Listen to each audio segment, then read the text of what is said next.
So again, we're saying that Floyd Bennett Field is unsafe and unsuitable for anyone to live. You talk about the crime. I think Mr. Spencer shared that the burden that this will have on his force, having just 2 officers there. We're looking at 2,000 plus single migrant men. I don't have, I can't tell the future. I don't have a crystal ball in front of me to say what crime is going to be committed from what is not going to be committed, Sure. but we Okay. have to be prepared. Thank you. Thank you. Appreciate that. Mr. Spencer, would you weigh in on that, please? Because what I'm wondering too is that has the Interior, Department of Justice, Homeland Security, have they offered any kind of help to pay for the employees that it's going to take to do this job, if indeed you could get more than 2? Thank you for the question, Congressman. No, from everything I know, we have not been given any funding to supplement outside of normal operations on Floyd Bennett Field.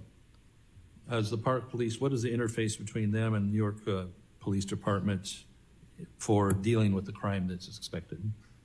I do know that NYPD is also severely understaffed, just as we are. They do work hand in hand with us on law enforcement functions, but primarily we are the servicing law enforcement agency for Floyd Bennett Field. So it's a real recipe for disaster, isn't it?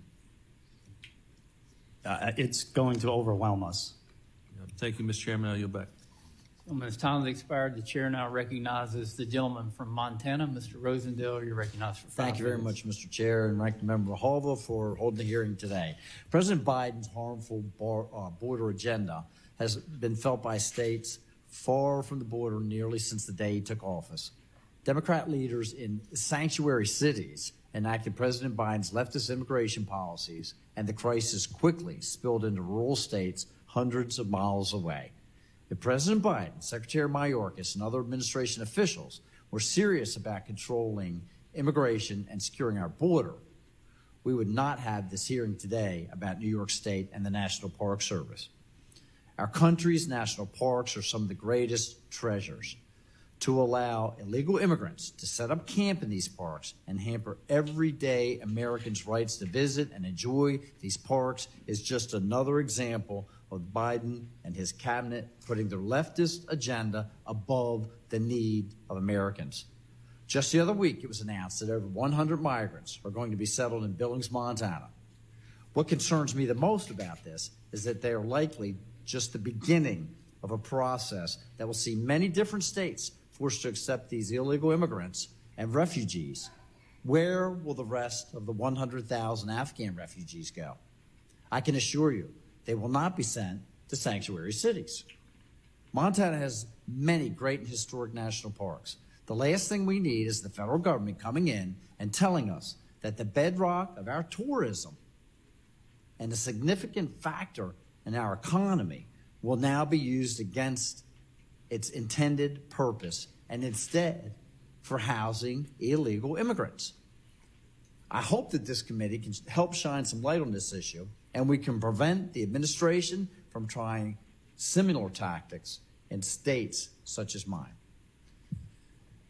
Ms. Ariola, how long is the Department of Interior proposing to house these illegal immigrants in or on Floyd Bennett Field? The current lease is for 1 year, and then it has an option to extend for 2. 2 additional years, so a total of 3 or a No, total for of 2? another year. One For an and one. additional year, right. Okay. So the general public and the American taxpayers are only authorized to stay in Floyd Bennett Field for a maximum of 14 days, consecutive days. Yet Interior wants to violate their very own rules and basically grant an unlimited duration of stay to these illegal immigrants? That would be correct. You mentioned in your testimony that 1 million people a year enjoy Floyd Bennett Field. What kind of impact will housing these illegal immigrants have on the local economy, community safety, and the areas surrounding the national park? What we've seen in the areas where there have been asylum seekers and illegal immigrants, we've seen crime tick up. We've seen what Representative Malley-Attacker said. There have been violent crimes. There have been shoplifting has upticked. We have seen a lot of different crimes, rape, muggings, assaults, robberies, burglaries. These are all upticked since we have had this vast migration of illegal immigrants coming into our city. Do you think that that type of activity is conducive to promoting tourism and economic development in your area? You can't have tourism when all your hotels are full of migrants. Mr. Spencer, I'd like to ask you a question. I don't have a law enforcement background. If you have 2,000 military-aged men that are contained in an area like that without tasks to be performed each day, so that they basically have a lot of idle hands, as my father used to call it, what is the likelihood for more criminal element to take place, crimes to take place? I appreciate the question, Congressman. We are definitely concerned. The fact that premises is going to be put directly close to where there's going to be a lot of children is one of my primary concerns for the officers I represent. We really, like I said, we're already so short-staffed that it's going to be difficult to police 2,000 extra people. That takes away from our day-to-day operations. It's not even just the concerns that, putting 2,000 men on Floyd Bennett Field. It's also the concerns that we have for their safety as well, because if something happens to one of them, EMS typically in that area of New York City, they know how to get to Floyd Bennett Field, but if there's a specific area where one of these migrants are injured, they may not speak English, they could get hurt, one of our officers have to break away and escort them to that location just to make sure that they can be found. And so that leaves one officer available during that time. Be very, very susceptible to having something tragic happen. Correct, sir. Lone officer. Very good. Thank you so much. Mr. Chair, I do see my time has expired. I would yield back. Thank you. Gentleman yields back. The chair now recognizes the gentleman or the gentlelady from Virginia, Ms. Kiggins. You're recognized for 5 minutes. Thank you, Mr. Chair. And I just wanted to start by thanking our witnesses who took time to be with us today when we had other witnesses not show up. And it just, I think, says a lot about how much you care about this issue. So thank you very much for being here. It also says a lot about the people who did not show up to speak to this issue. The numbers are staggering, and I don't think I need to repeat some of the headlines and words of my colleagues about human trafficking, drug trafficking, crime. The number of illegal immigrants crossing our border, 6 million. It's the size of the population of Denmark or Singapore. I mean, it's really since Biden took office. So you think about that. And so I'm a person that likes to think of the problem and take 10 steps back. Well, how can we prevent this problem? And you all have presented so eloquently, and been great advocates for your national park, but this is a problem in the park. So what can we do to prevent the problem? Well, I think step one, it would be great if we could just acknowledge that there is a problem at the border. There is a crisis at the border, and depending on who, but there's something that need to be done at the border. I went to the border twice. I represent Virginia's 2nd congressional district, so I'm not a border state, but we all are becoming border states. But just to see in real life and talk to those ranchers and talk to those homeowners and talk to the small business, talk to the Border Patrol, talk to law enforcement.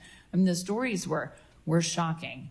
And to listen how few of them there were, the amount of problems they deal with on a daily basis. I cannot understand why our current administration doesn't even acknowledge that there is a problem at the border. So that now we're talking about how it's bled into places on the East Coast, like Virginia, like New York, like Floyd Bennett Field, costing $12 billion over the next 3 years, 100,000, migrants coming to New York City since spring of 22. You talked about the 2,000 migrants and some of the security concerns, and I want to know what the infrastructure and kind of quality of life looks like. I can't imagine it's real good there. It's like a tent city, I'm imagining. I haven't seen it, but what are these people doing? What are these children doing? What are the adults doing during the day? What is the plan of action? Is there one? Or what are we doing with these people? Thank you, Congresswoman. I'm sorry I don't follow your question. Are you asking about what the local community does there on a day-to-day basis? What do the people there do? Right, it's a recreational area, so there's nature trails, there's bird watching areas, there's beaches, And The immigrants specifically, I'm sorry. the immigrants The specifically, immigrants that are. I mean, they're going to housed be there. part of that. They're going to be able to come and go as they please. There is going to be I don't know exactly know what the facility is going to look like. From what I hear, it's going to be a tent, and that's the way it's described in the lease.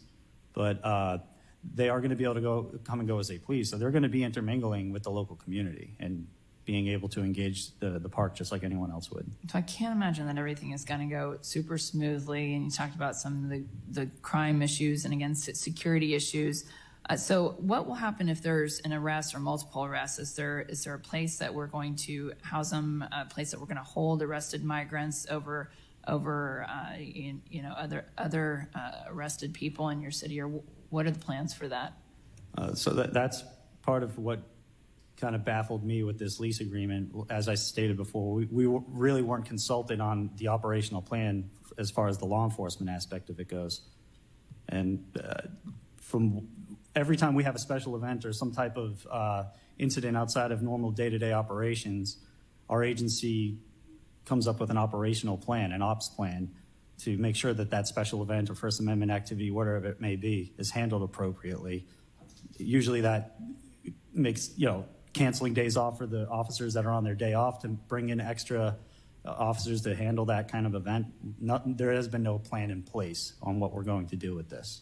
It's frustrating to hear you speak about your recruitment retention and the quality of work that your officers. So please thank them for us. I know they're doing heavy lifts right now. Is the National Park Service or anyone else addressing any of the infrastructure problems to prepare for the migrant shelters at Floyd Bennett Field that we know of?